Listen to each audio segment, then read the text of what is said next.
Afternoon to all of our community partners. Thank you all for being here. My name is Lisa Whitman-Grice, and I'll be facilitating this conversation today. First things first, always housekeeping. Make sure we've all got our devices turned off. We don't want to interrupt anything that these folks are going to be sharing with us today. We'll give you a little bit of a layout about what's going to happen. There'll be an opportunity for questions and answers with our panelists today. Then we'll take a moment just at the end of that, and we'll take audiences. We'll take questions from our audience, or we'll also have folks who might be messaging us from our Facebook Live stream that we're going to do. So we'll leave about 10-15 minutes for that. So as you're listening, be sure to jot down notes for things that you might want to ask or get further detail on. Again, we welcome you. This is part of a series of conversations and town hall meetings that are headed by TASCO. And for those of you who may not be familiar, TASCO is an acronym that means Turning Adversity into Success for Children in Onslow. And I think that that's something that we all work for each and every day. So on behalf of TASCO and everyone here, thank you for being here, and thank you for what you do for the children and families of Onslow County. We also want to remind you that the purpose of TASCO, the purpose of what we all hope to do, is to make Onslow County a happier, healthier, safer place for our children and families. And that's what our conversation is going to be about today. So thank you for being here. Next, we have assembled an incredible team of experts here on our panel. As we have this conversation, you're going to hear their experience, because this is not an academic pursuit. This is real life, folks. And these are folks who are there for us. So let me begin. We're going to start with, and we're going to put these on. We're going to start with Shannon Aiken. And Shannon, raise your hand so everybody knows who you are. Shannon is a substance abuse counselor. She is a clinical social worker and clinical addiction specialist. She functions as part of the Jacksonville Police Department Behavioral Science Service Unit, where she conducts interventions across the spectrum of substance use, from prevention methods to treatment options. Shannon is especially focused on adolescent substance use and its intersecting impacts. Prior to her work with the JPD, Shannon spent 5 years working in the local school system as both a school social worker and a third grade teacher. Thank you for that. With Onslow County Schools and the Department of Defense Schools. Thank you, Shannon, for being here with us.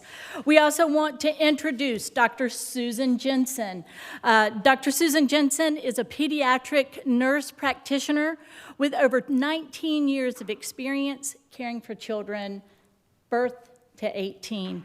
She provides comprehensive medical examinations to children with concerns for maltreatment or neglect, and as a full-time member of one of our partners, and that is our One Place Child Advocacy Center. Susan believes all children, as I think we share that, all children deserve a safe, healthy, and nurturing childhood. On top of that, she is the proud mother of 3 grown children and 5 incredible grandchildren.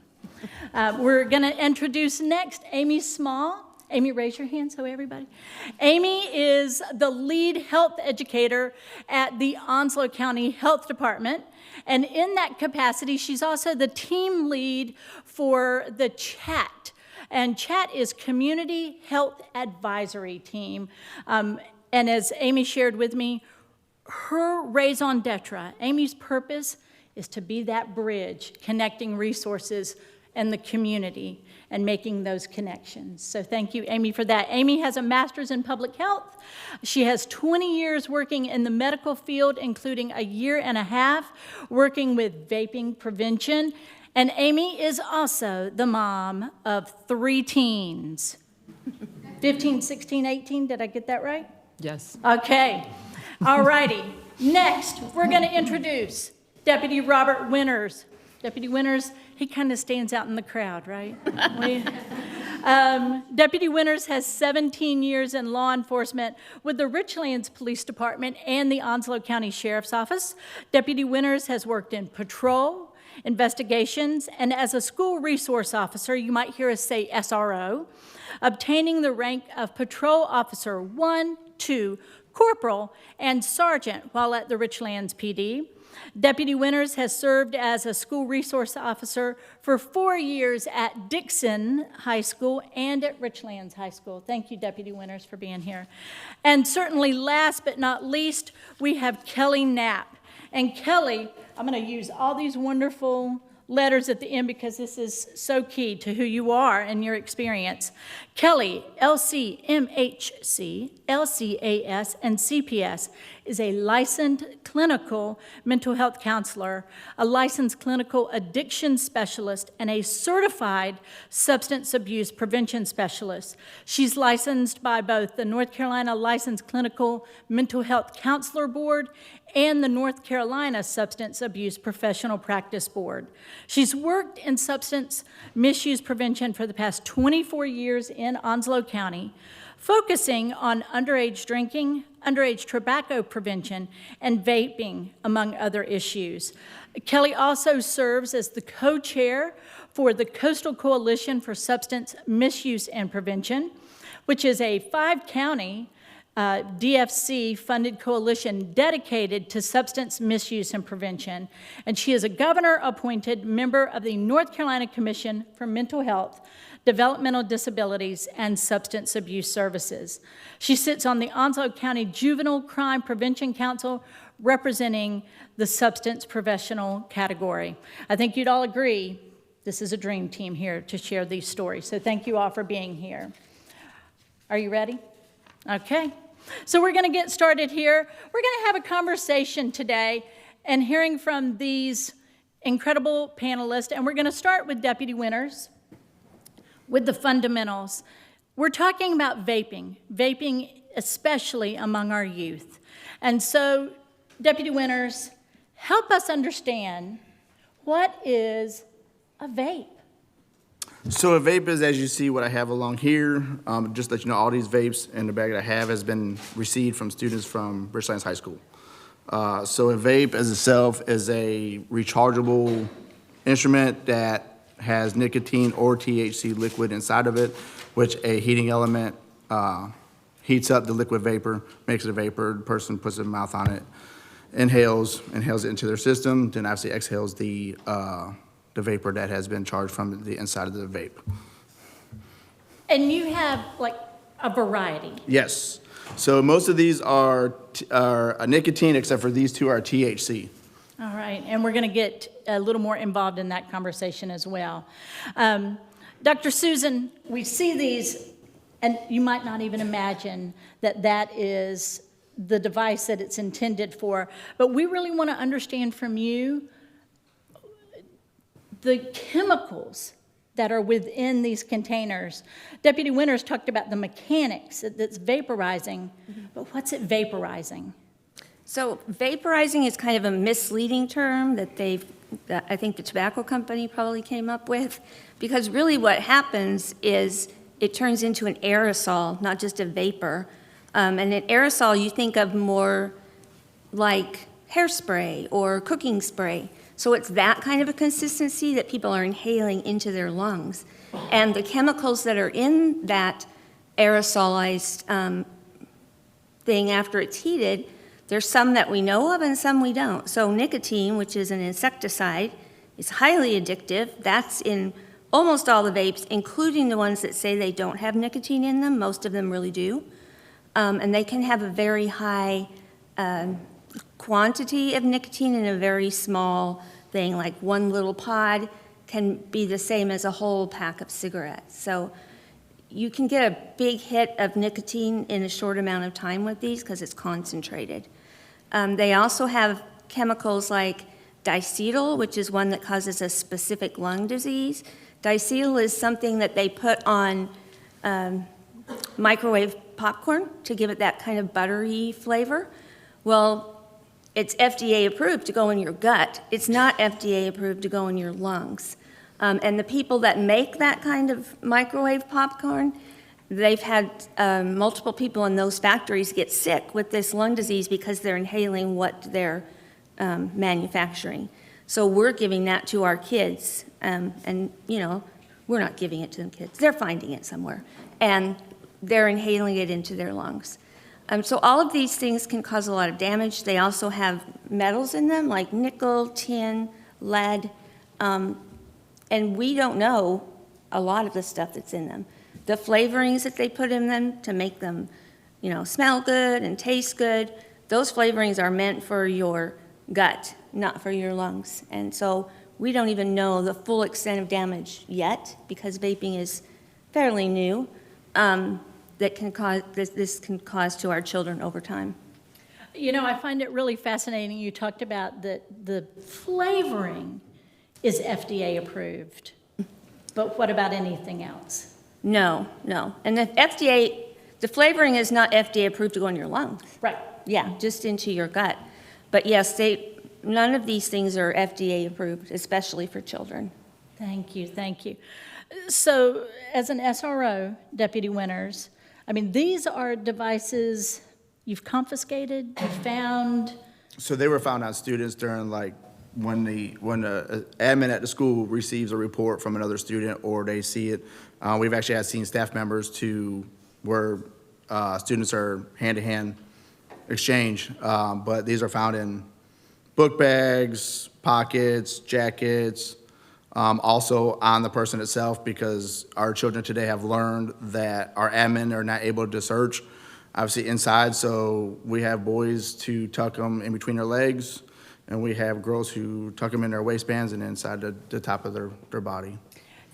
And so you all are confiscating these in your time as an SRO, and you know, you've had several years.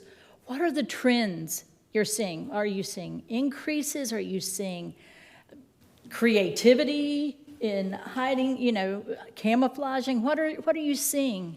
So the trend now is I want to be popular. I want to be a part of the cool kids. I want to be a part of this because we have some kids that are not on the radar of who you think would vape. And we're finding a trend of the kids that you would not think because, well, their friend group vapes, so they're going to go try it. Also, too, I did have a student this year who did a TikTok challenge. The challenge was to take a THC vape, and when you start ingesting it, I guess when you get to a certain point, it would start blinking. It was a very long inhale, and her body had a bad reaction to where she passed out in class. We had to call the ambulance. Parents had to take her to the hospital just to make sure that she herself was safe and healthy. But a lot of kids today is just because I want to be a part of the in crowd. It's the cool thing. It's who I want to be a part of. And then, of course, a lot of other kids is just because school says, no, I can't do it. Law says, no, I can't do it. My mom or dad says, no, I can't do it. So I'm just going to do it because I want to just be defiant. Now, we talk about those trends, and we've seen the percentages increase. Of course, the obvious question is this is intended for adults. This is only legal for adults to possess. How are students obtaining these? So kids are getting them from vape shops. They're getting from vape shops, friends, and also parents. Parents are buying these for these kids, which I'll be honest with you is illegal in the state of North Carolina. Parents can be charged because they're providing these devices to our children. But I had a young man tell me one time that he went to a vape shop and the vape store told him, well, Andrew Jackson's over 21, so I can sell it to you. As long as you give him cash, I'm good. But I have had students show me this year their bank statements to where they're using credit cards and their bank cards to purchase them. But a lot of them are getting from vape stores, but I have had a couple incidences where the hand-to-hand exchange is because they're purchasing it from another student on campus. And Kelly, we want to let you piggyback off of that as well, because within your career, one of your jobs, one of your goals is to educate those merchants, those vendors who sell these devices with appropriate signage, with appropriate information, so that it doesn't get into the hand of children. Share with us and speak to that for a moment. Well, one of the things we do at Community Prevention Services is what we call vape purchase surveys. And we go in with someone that's actually 21 who is age tested under 21 and they attempt to purchase. And we have a note, we have a very big wall map that Onslow County GIS made with all the streets. So we notate stores that attempted to sell and stores that asked for ID. Now our program has expanded where Onslow County Sheriff's deputies go with us, and we actually take an underage kid with money to go in to purchase the vapes. If they are successfully purchasing, the deputy will write the fine immediately at that moment to the clerk, and the store can be fined as well. And what we were trying to do is it's not attempt to, it is kind of attempt to be punitive, but if the FDA comes down, which they are going to be coming this year, it's a $10,000 fine for these stores. And a lot of times these clerks who may not have proper training lose their jobs. And we're not trying to do that. We're just trying to keep these kids from being able to go into the stores and purchase. And I can tell you, these kids know what stores they can go into. Thank you so much. So they've acquired these vapes. We know that they're using these products. Susan, there are some, as you said earlier, we're still learning what the impacts are, what these chemicals are. But talk a little bit about what you're seeing. What are those health impacts? What are we seeing, the damage that's occurring as a result of using vapes?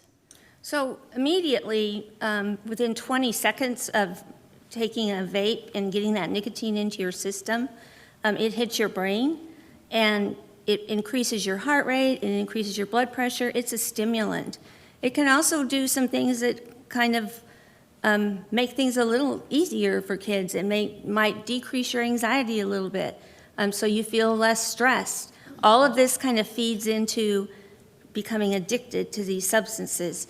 Also, kids, until you're about 25, your brain is not fully developed, and especially for our youngsters and our teens and young adults, vaping can be very dangerous because it actually changes the brain, and it affects mostly the parts of the brain that work on attention, memory, impulse control, and I think that's something that we don't want any of our kids to have to live with. We want them to have a good memory. We definitely want them to have good impulse control when they get older. It sets them up to be addicted to other substances. In the future, kids who vape are 4 times more likely to start smoking cigarettes. So. When I think about what you've said about brain development, in this formative time as young adults prior to being 25, when they're in school, and perhaps you've seen this, Deputy Winters, this notion of impulse control. I mean, have you experienced or seen sort of this panic when they realize that you're going to take this vape away? Yeah, well, some of the students, I've had students break down and cry because they realize they've been caught, but also too, what is my parents going to say? I've had a lot of strong parents who are very hard on their kids, and that's their first thing is, what's my mom or dad going to say? But also I've had parents come in there that be like, well, they got off my dresser, or they've got it off the nightstand or in the kitchen. And then also, when I was an investigator, I had a parent provide one to their child when I was there, so. And Susan, we talk about the brain development, but what about the respiratory concerns, you know?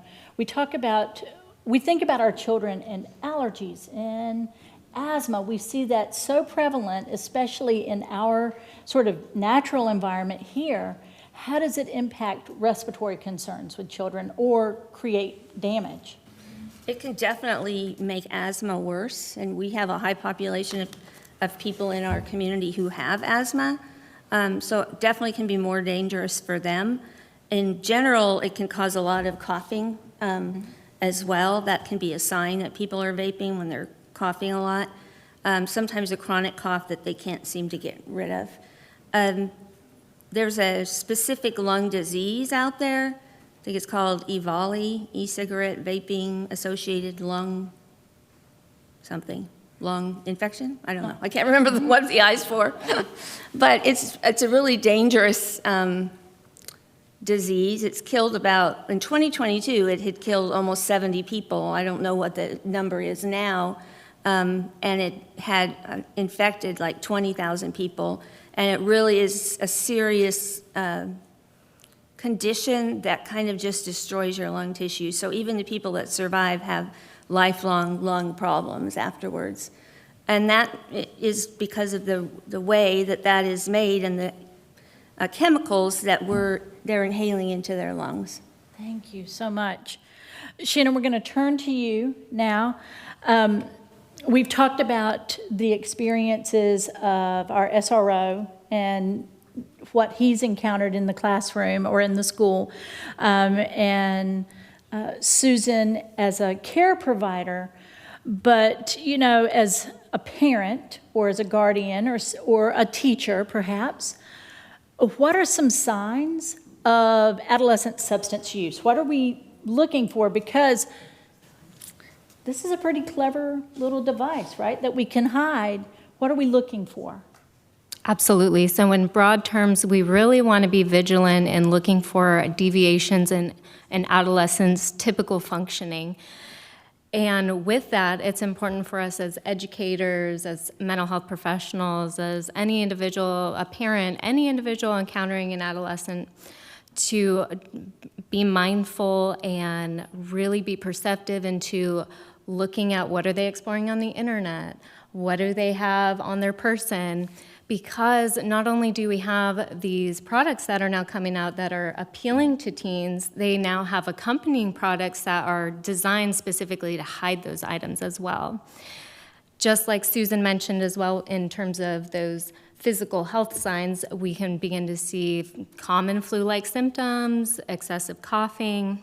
Moving more into the behavioral aspect, you can see those mood shifts. And again, it's tricky because we're dealing with teenagers here. So we really need to just be mindful, ask those questions, build that rapport, no matter who we are in that person's life, to truly take a deep dive in exploring what the changes are with you, why, what's going on, and really being intentional with checking in with those adolescents in our lives.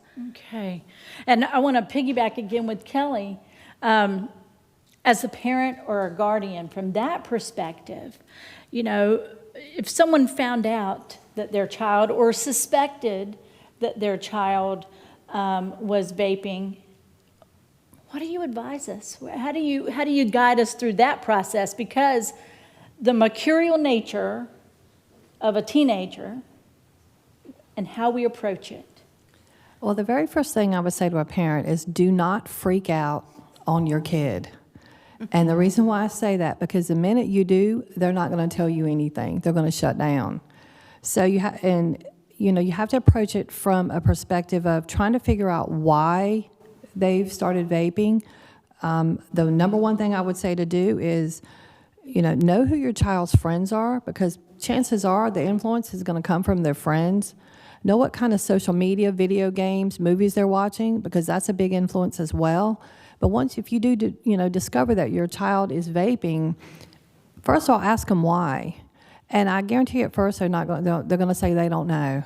But if you don't badger them, but just kind of sit down and say, look, I'm not mad at you, but I want to know this is a health issue, then maybe, and kind of approach it from that perspective instead of immediately grounding them and yelling and screaming where you won't get anywhere with them. You may be able to determine what their reasoning is. It could be peer pressure. Deputy Winters is absolutely correct. It's a popularity thing now. All these kids want to fit in, so some of them are going along with the flow. And then you start to educate them, explain to them the health issues, show them some, not YouTube videos, but actual scientific studies or parents whose children have gone through significant health issues that, there's people going around that are doing motivational speaking on this. Show them that so they can see that perspective.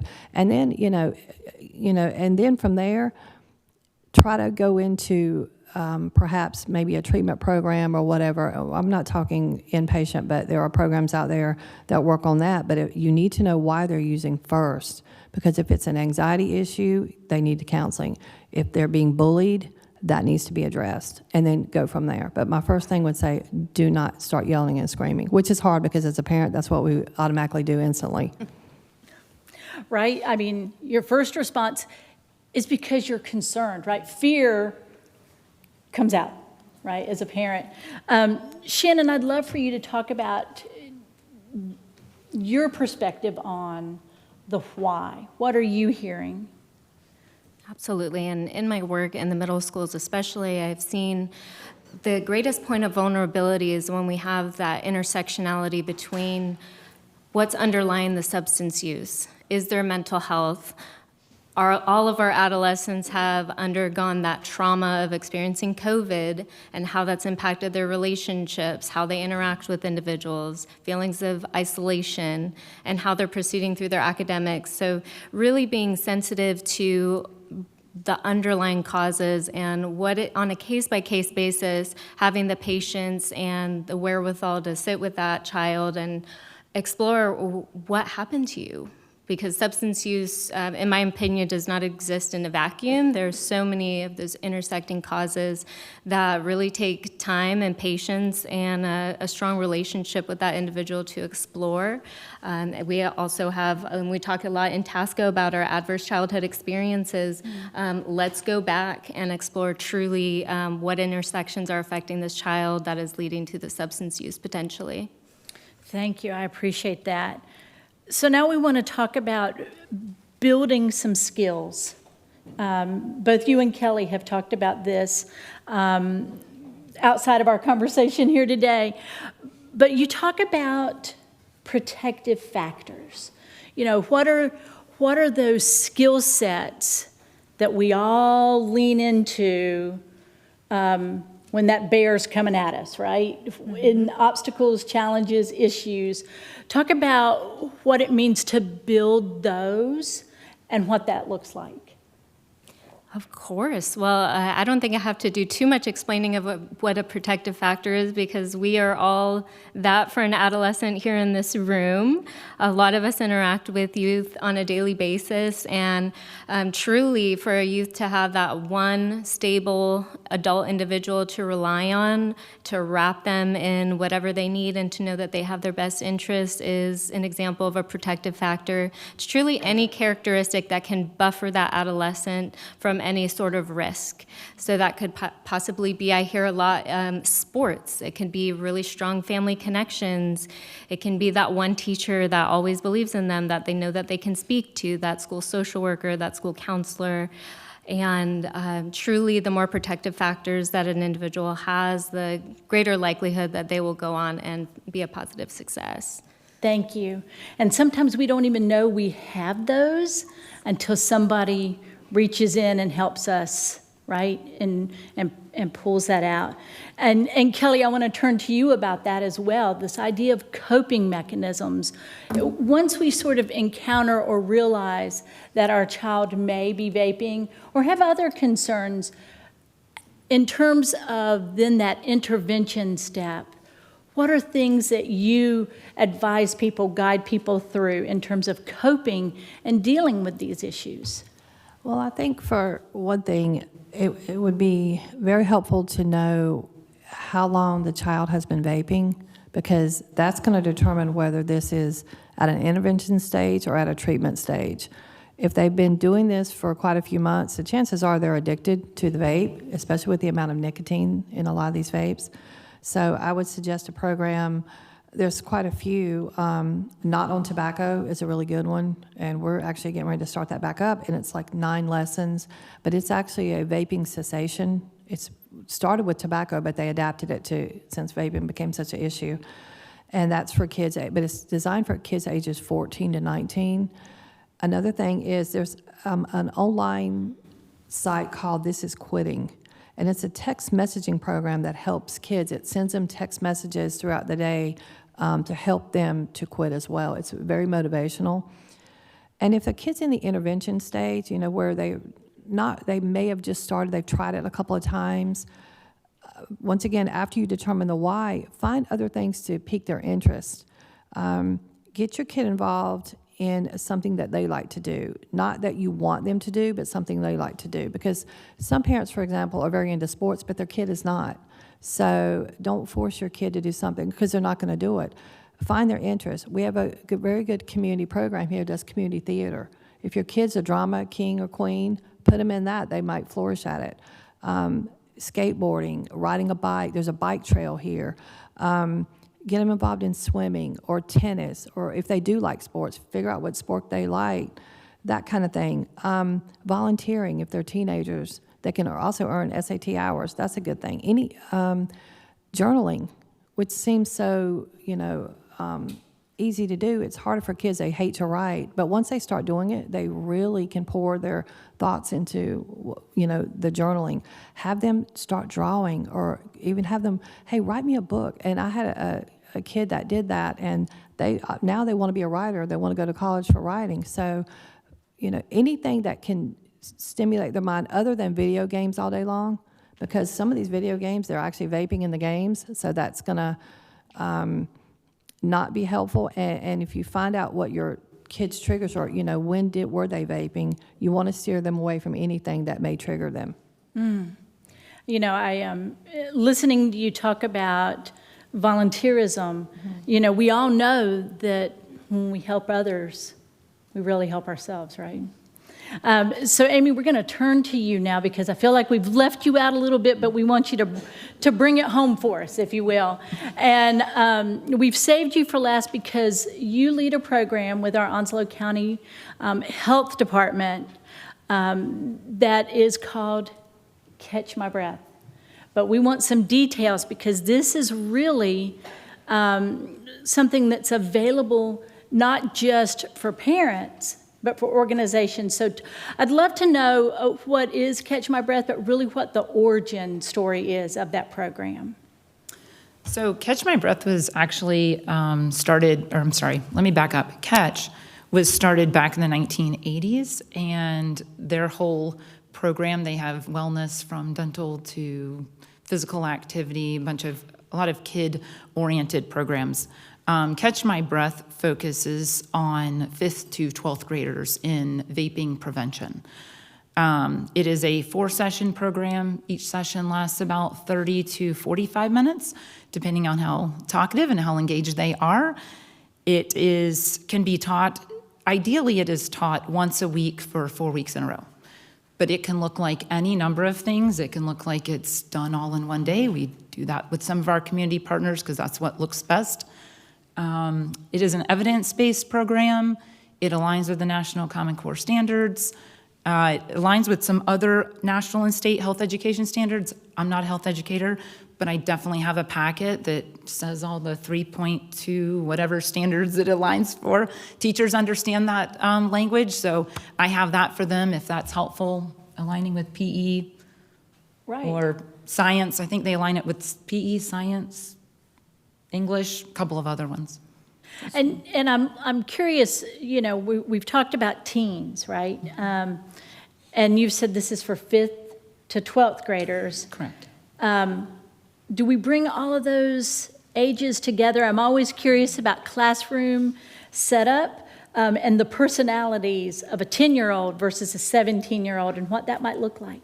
Absolutely. So the Catch program has a 5th grade curriculum, a 6th grade curriculum, a 7th, 8th grade curriculum, and then a 9th to 12th. They group that all together.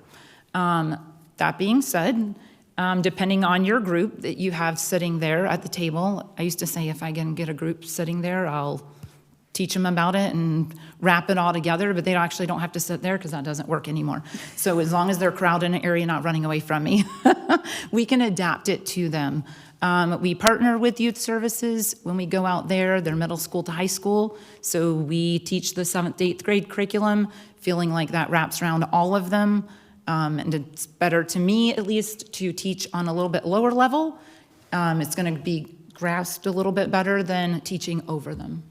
And I want to know, too, and share with us the dynamics, what you're hearing from students, when they're in there? You know, what are they sharing? Because we've talked a lot about the whys. We've talked a lot about experiences in school or how they might be feeling physically or emotionally, mentally, with always respecting their privacy. What are you hearing in that setting? I like to say it never surprises me, but it does seem to surprise me each time we have a conversation. The benefit of having that one person going in and teaching, we have a team of health educators at the Onslow County Health Department, and we kind of revolve around and hit where we can, but the benefits of having one individual teaching all of those sessions can be that connection. In the beginning of the session, they have that stoic face a lot of times. I don't want to be here. I don't want to open up. I don't want to talk about it.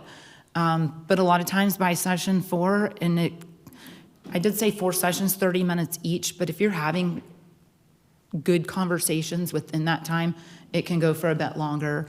By session 4, they do tend to open up, and that's where I've learned in the last year and a half. I've taken the program, I've done a lot of webinars, but I learn a lot more talking to the kids and where they're finding them, why they're starting. A lot of it is not knowing how to refuse, not knowing refusal skills. Right, so nobody, as you know, Deputy Winters talked about, want to fit in. Nobody wants to be that kid that, you know, oh man, how do you say no without looking like that kid? Yeah. Right? Yeah, so we, the acronym is R, avoid, refuse, and exit.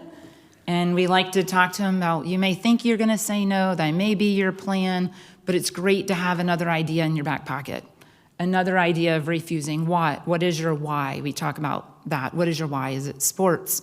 Is your team counting on you?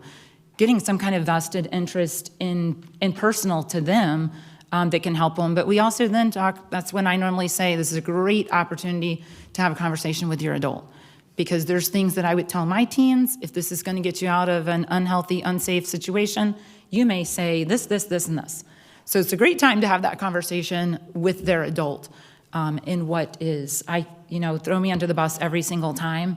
My mom called, my mom texted, my mom said this, whatever, it's okay. But that's a great conversation to have with your kids. And the last thing I want to ask you about that setting is that peer-to-peer connection.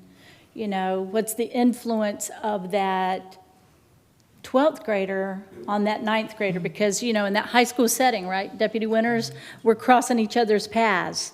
What's that influence you're seeing? So that's actually a thing that Catch covers as well in thinking of when they're done, what piece are you taking with you after having this, doing the prevention services or prevention class, I'm sorry. Because we know this is a prevention program, but we also know they're 5th to 12th graders. So come middle school, high school, it might not actually be prevention, and they've already started using. So one of their pieces in taking away, we ask them what they can take away from it. Is that not bullying somebody else? Is that not pressuring somebody else? And what peer pressure looks like. Because peer pressure isn't just, here, try this, have this. Peer pressure can also look like everybody around me is doing it, and I'm not. And that feels like pressure. But the program talks about pressures we put on ourselves, pressures our peers and others put on us, but then also media pressures and what that looks like when you pull that all together. So they list those out. And when you put all those together, it really normalizes, makes it seem normal, and the pressures are just present in so many aspects of their lives. So we've assembled this audience together of great community leaders, those who are committed, this panelist. My last question for you, Amy, is how can we help as community leaders, as organizational leaders? How can we help you all do what you want to do to end vaping in youth, to stop it and to make them happier, healthier young people? So from a prevention perspective, come talk to me. So like I said, we have a small team of Catch My Breath facilitators, but we have a lot of youth, a whole lot of youth. So we do also have over 30, at least that I know of, over 30 community partners that have been trained, that we've trained at the health department. You don't need any special background. All you have to do is care about youth and want to educate them. Even if you're like, well, I'm not sure how to implement it, that's okay. We can have that conversation. What might it look like in your program? What might it look like with your youth? If you think, 4 sessions, 30 minutes, that seems like a big commitment. Just having that knowledge. I know a lot of our community partners came and got trained because they wanted that knowledge, so when they're interacting with their youth, they can speak from a more, with more confidence in what they're saying, instead of saying that's not good for you or that's not healthy. Just having some other tools in their pocket to have those conversations. Fantastic. So come speak to me. Don't forget, come see Amy. So before we open this up for questions, I'd like for each of our panelists to think about that one takeaway. If we all learned one thing, and we learned a lot today, but that one thing you want to take home and hold tight to this conversation. And Susan, can we start with you? What do you want us to absolutely know about the dangers of vaping in youth? I just want everybody to know that vapes are not safe for children, especially for children. They have a lot more dangers to them than to adults who vape. So, Thank you, thank you. Shannon, we'll turn to you. What's your takeaway? Send us home with this salient piece of guidance. I would just encourage each and every one of you and those that you interact with to truly take the time to look at each young person holistically and just hold true to know that there's so much to that child. If they are using substances, there's so much more there, and to have the patience to explore it. Thank you. Deputy Winters? I would just say pay attention to your children, talk to them more, be engaged with them. If you vape, kind of explain to them why do you do it, why they should not do it, and also try to get yourself to not do it so it's not encourageable for them to do it and see you do it. Thank you. And that's a really important point. And Kelly, I'll ask you to piggyback off of what Deputy Winters said.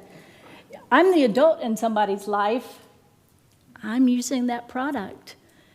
How do you as a counselor advise them?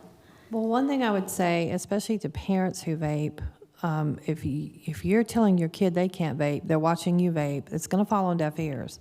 If you're a parent who vapes, or a grandparent, an aunt, uncle, and even a neighbor, there are programs that can help you quit. And call me. I will definitely hook you up with one. We have them at our office. We can have you come there to do a vaping cessation. But I definitely don't want anybody to think quitting any kind of nicotine tobacco product is probably one of the hardest things you will ever do. I definitely don't suggest you cold turkey quit, because most people, they epically fail at that. So you need help, and you will find, with even just the panelists and a lot of people in this room, you will have support. We can help find support, and even with your children, we can help with that and help them quit and give them the tools so they can say no, because it is one of the hardest things for them to do. Thank you for sharing that. Amy, the takeaway, the go home with. Prevention starts early.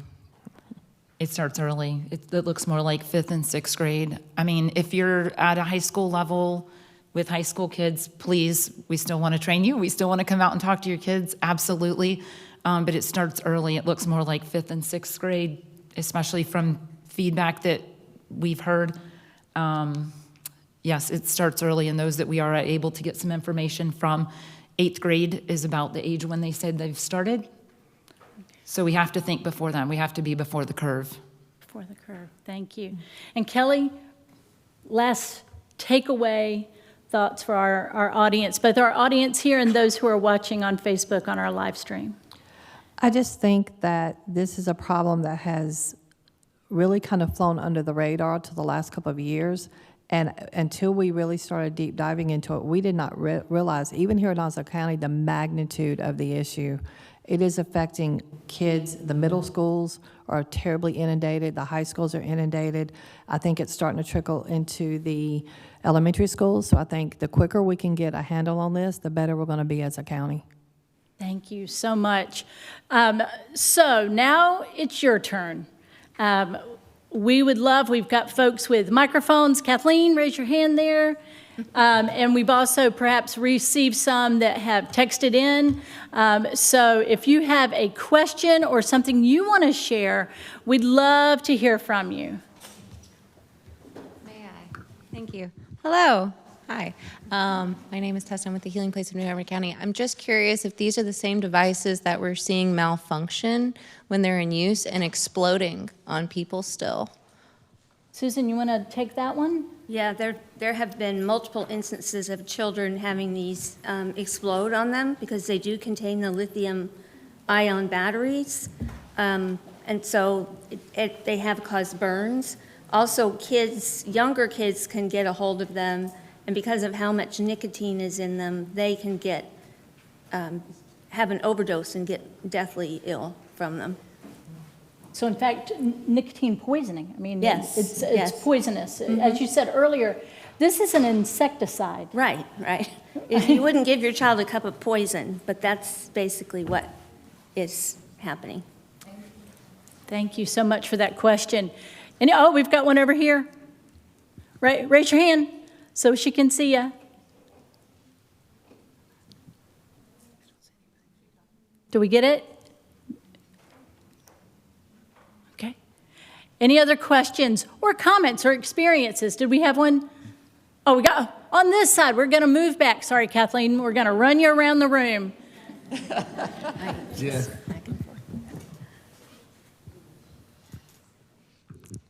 So just out of curiosity, I know that vaping is like pretty new, and then the children getting a hold of it is new. But in regards to like prevention methods that you guys were talking about, is there any like solid evidence behind those or ways that they could be improved to help more that you guys are aware of?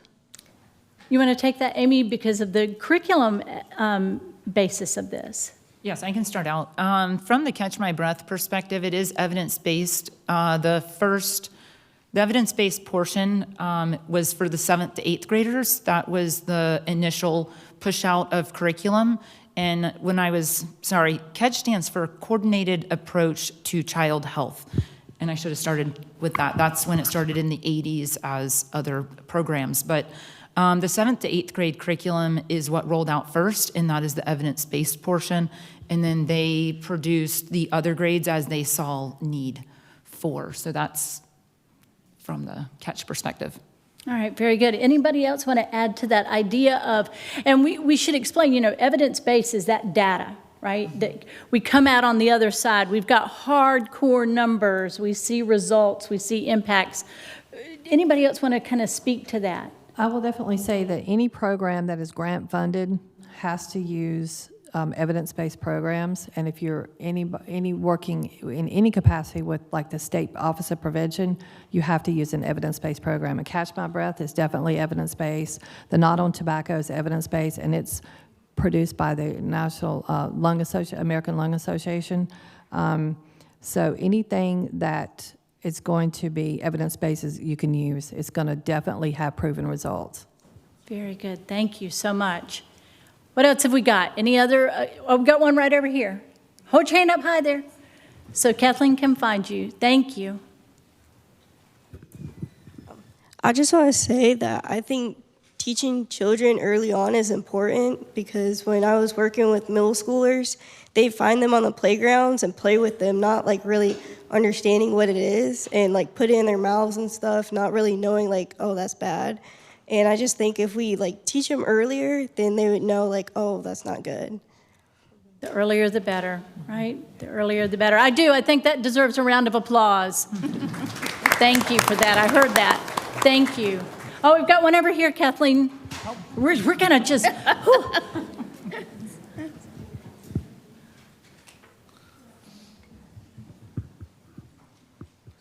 I have a question for the Catch My Breath program. Is it you do that in schools, or it has to be like a referral to that program, or how does a student get into that program? That was a great question. Again, when I said if they'll sit still, they don't have to sit still, they can run in circles, and I'll still talk to them about it. So if an organization lets us know, our team know, that they would like us to come in, we can come in and teach. So it's not necessarily referral-based, but if that organization wants it done, then we will put it on our schedules. We also have those community partners that are trained, so we can lean on them if it seems to be a little heavier load than what we can carry. But I can also come out and teach your organization to teach it out to your own youth. So I can do train the trainer, and I can set that up if you let me know. Again, you don't have to have any kind of particular background. We've taught dental hygienists. We've taught them at the juvenile justice system, teen court, counselors, administration, anyone that'll sit still. SROs have been trained. And then you can go out and provide that Catch My Breath program to your youth. It doesn't expire, and if I didn't say it, it's free. Did that kind of answer your question? Maybe say that one more time. It's free. So we don't have yet, not that we can't do, but we don't have necessarily open Catch My Breath programs that people register for. It's if there's a need and somebody lets us know. And sorry, look over here too, because Shannon's trained in Catch My Breath as well.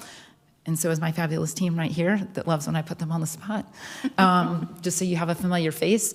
But if you let us know, we'll set that up to put out there. Does that answer your question?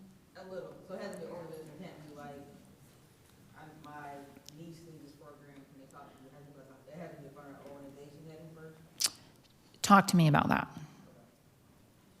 Because we can look into doing an open one if we have enough interest.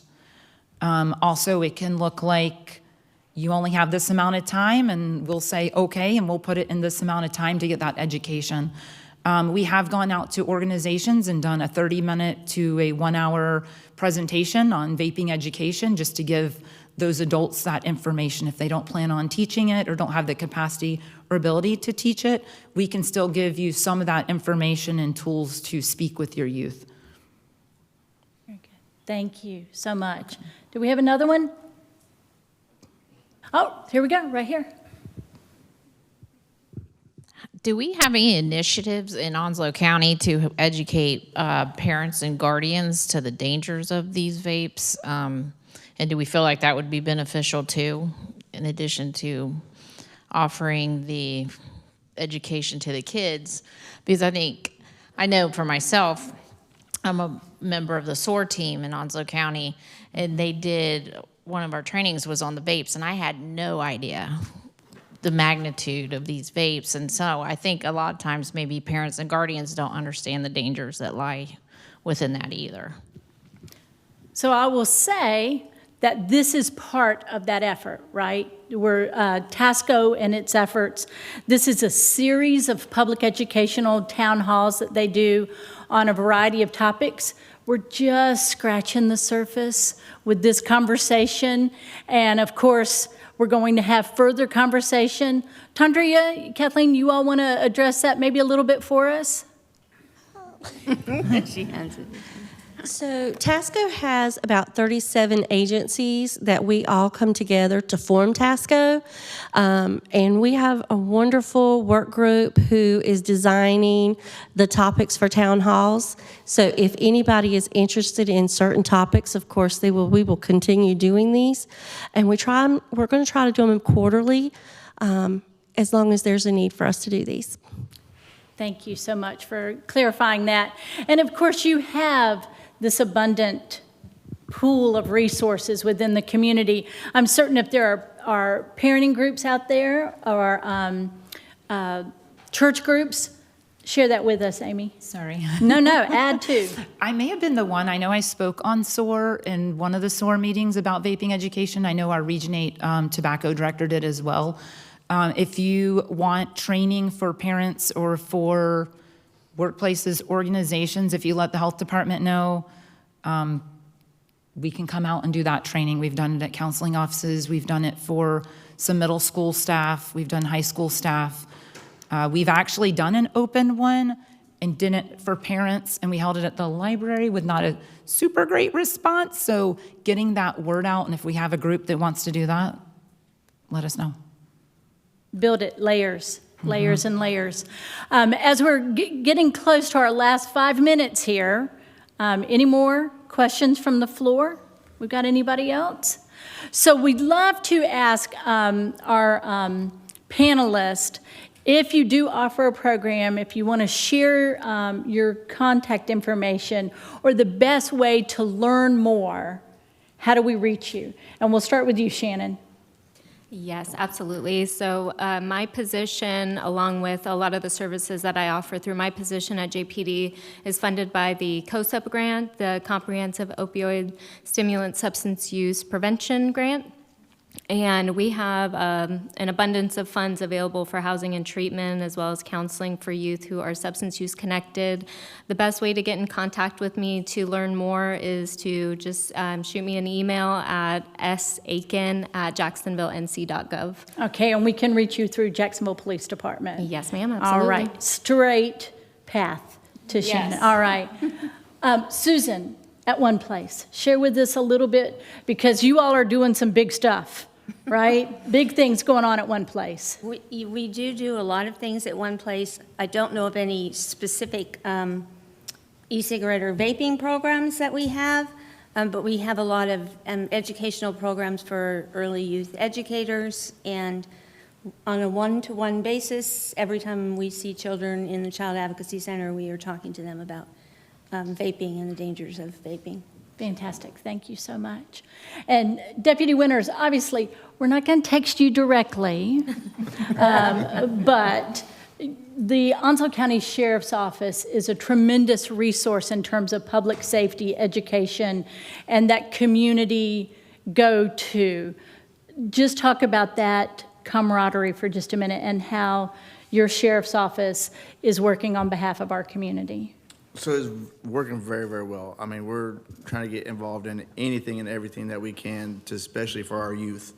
Any event that we can be a part of, to educate, to learn, to teach. I'll be honest with you, that's why my role as SRO I love to death, because I love working with our kids. Anything I can do to educate our kids, or anything that we can do to help our kids is most important, because that's our future. So we want to make our future bright. So anything that we can do at the Sheriff's Office, again, it doesn't have to be strictly law-based, just as much as just trying to be a mentor or anything that we can to make a positive impact on our kids to make that future bright. And you all have a very special program as well, your Citizens Academy Yes. for youth coming up this Yes. summer as well. So we'll put a plug in for that. Yes, contact Captain Bruce Dixon. He is the one head of that. Very good. Kelly, we'll turn to you. What's the best way? How can we reach out to you as a resource? Well, let me bring up something real quick. When I mentioned earlier when we go with law enforcement out, we use kids right around 16, 17. We're also recruiting youth for that. They get paid. They're going to get paid. We're bumping up the pay to $15 an hour. So it's a good way if you've got a kid that is looking to make some extra money, you can let me know. The best way to reach me, my email is Kelly, Kelli, Knapp, Knapp, at communitypreventionservices.com. Our phone number is area code 910-353-0972, and we're at 918 Henderson Drive. We're right across the street from Brookwood Baptist Church. Come in and talk to us. All our stuff is free because we are grant funded. We also do, like I said, the vaping cessation program for the not on tobacco. We also do an adult one. And we have done parent education in the past for substances, not just vaping, drugs, alcohol, et cetera. So if you need any information, just give us a call or send me an email, and I'll be glad to put you in touch with either staff or myself. Oh, thank you so very much. And finally, Amy, one last time, our Onslow County Health Department, best way to reach and learn. To reach me directly, it's amy_small@onslowcountync.gov. Very good. I'll leave that. And that CHS building right at College. Yes, 612 College Street. Fantastic. Folks, we are getting close to the end of our time. Of course, we want to thank all of our panelists, Deputy Robert Winters, Dr. Susan Jensen, Kelly Knapp, Amy Small, Shannon Aiken, thank you all for being here. On behalf of TASCO and all of our community partners, thank you all for being here. Please give our panelists a big round of applause.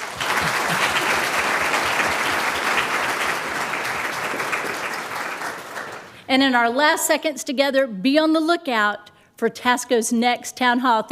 Very special thank you to Onslow County government and the Government Center and all their staff for setting this up today.